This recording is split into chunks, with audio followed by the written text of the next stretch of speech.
Nyamuk terdiversifikasi dari serangga lain sekitar 226 juta tahun yang lalu. Bukti-bukti evolusi nyamuk sudah banyak ditemukan. Fosil nyamuk primitif telah ditemukan di dalam ember di Kanada yang berusia lebih dari 90 juta tahun. Nyamuk pertama muncul ketika nenek moyang kita masih hidup di pohon, mungkin mereka menghisap darah dari megafauna. Selama ribuan tahun nyamuk telah terdiversifikasi dan sekarang ada lebih dari 3.500 spesies yang dikenali. Secara teknis nyamuk termasuk bagian dari keluarga lalat Coalicidae. Bahkan nama mereka dalam bahasa Inggris yaitu mosquito adalah bahasa Spanyol untuk lalat kecil. Tidak semua nyamuk suka menghisap darah manusia. Spesies nyamuk yang berbeda menghususkan pada hewan-hewan yang berbeda. Mangsa mereka termasuk hewan-hewan yang tidak umum seperti ular, burung. Bahkan ikan dapat diserang oleh beberapa spesies nyamuk jika mereka mengekspos diri mereka di atas permukaan air seperti yang dialami oleh ikan glodok ini. Beberapa spesies nyamuk lebih memilih darah manusia, tetapi sebagian besar wabah kematian berasal dari 3 spesies ini. Aedes aegypti yang menjadi penyebab demam berdarah chikungunya, Zika, Mayaro dan demam kuning. Nyamuk ini dapat dikenali dengan tanda putih pada kakinya dan tanda dalam bentuk unik pada permukaan atas toraksnya.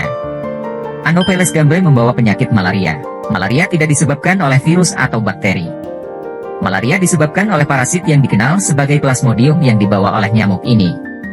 Colex pipiens atau nyamuk rumah biasa. Nyamuk ini adalah vektor untuk penyakit ensefalitis. Ensefalitis adalah peradangan otak. Nyamuk jenis ini juga bisa membawa virus lain seperti West Nile dan USU. Alasan mengapa mereka begitu efektif dalam menularkan patogen adalah karena mekanisme penghisap darah mereka yang luar biasa, yaitu proptosis atau mulut penghisap mereka. Proboscis pada dasarnya adalah mulut bagi serangga.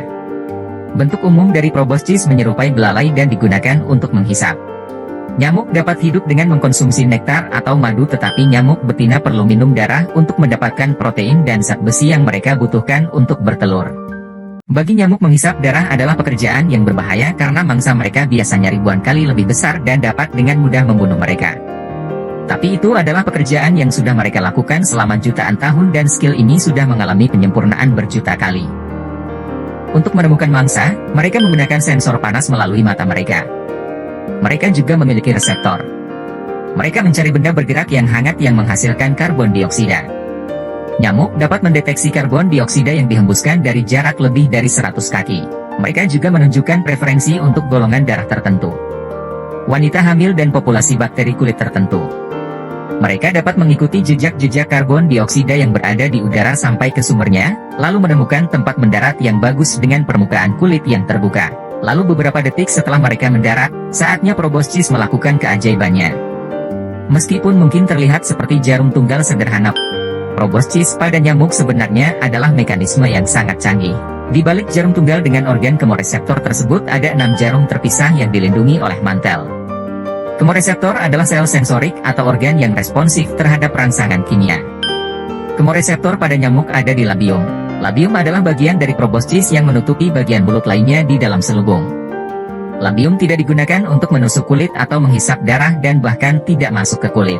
Fungsi labium adalah mencari jejak senyawa kimia yang ada di kulit seperti asam laktat dan gula untuk menemukan tempat terbaik untuk menghisap darah.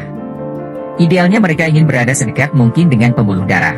Kemudian 2 jarum bergerigi yang disebut maksillae menembus kulit dan juga jarum lainnya yang disebut mandibular menahan lubang agar tetap terbuka. Kemudian nyamuk memasukkan 2 jarum lainnya. Jarum pertama adalah hipofaring yang menyuntikkan analgesik dan antikoagulan. Analgesik berfungsi untuk mencegah rasa sakit sehingga mangsa mereka tidak akan memperhatikan gigitan. Antikoagulan berfungsi untuk mencegah darah membeku sehingga memudahkan untuk dihisap. Jarum kedua adalah labrum. Labrum inilah yang digunakan nyamuk untuk menghisap darah. Mungkin perlu beberapa kali percobaan dan sedikit penyesuaian sampai nyamuk menemukan pembuluh darah. Di saat proses penghisapan inilah nyamuk meninggalkan air liur yang berpotensi mengandung virus, bakteri atau parasit. Saat darah mengisi perut nyamuk, nyamuk menyaring air dari darah supaya dapat lebih banyak sel darah merah yang sangat bergizi. Air yang tersaring akan keluar dari bagian belakang abdomennya. Setelah perut mereka penuh, nyamuk akan pergi. Berat nyamuk dengan perut penuh darah hampir 3 kali berat asli mereka. Gatal dan bengkak lalu datang kemudian ketika sistem kekebalan tubuh kita bereaksi terhadap protein asing yang terkandung dalam liur mereka. Proses penghancuran protein asing tersebut menghasilkan benjolan merah pada kulit kita. Pada titik ini nyamuk sudah siap bertelur. Lokasi peletakan telur tergantung pada spesies dan lingkungan. mulai dari kolam genangan, air hingga lumpur dan tanaman. Telur-telur itu disusun dalam berbagai bentuk. Bentuk yang paling umum adalah disusun menjadi semacam perahu, dan satu perahu bisa mencapai 100 hingga 300 telur. 1 atau 2 hari kemudian telur menetas sebagai larva atau jentik. Mereka dapat langsung berenang dan berburu binatang kecil di kolam air. Jentik nyamuk adalah hewan akuatik. Tetapi mereka berenang ke permukaan untuk bernafas melalui sifon pernafasan mereka. Sebuah tabung kecil di ujung ekor mereka. Mereka bernafas melalui pantat mereka. Setelah 2 minggu mereka menjadi pupa. Berbeda dengan larva, pupa berbentuk koma, pupa tidak akan makan sampai mereka dewasa, tetapi mereka tetap bisa berenang dalam gerakan menyentak cepat untuk menghindari predator.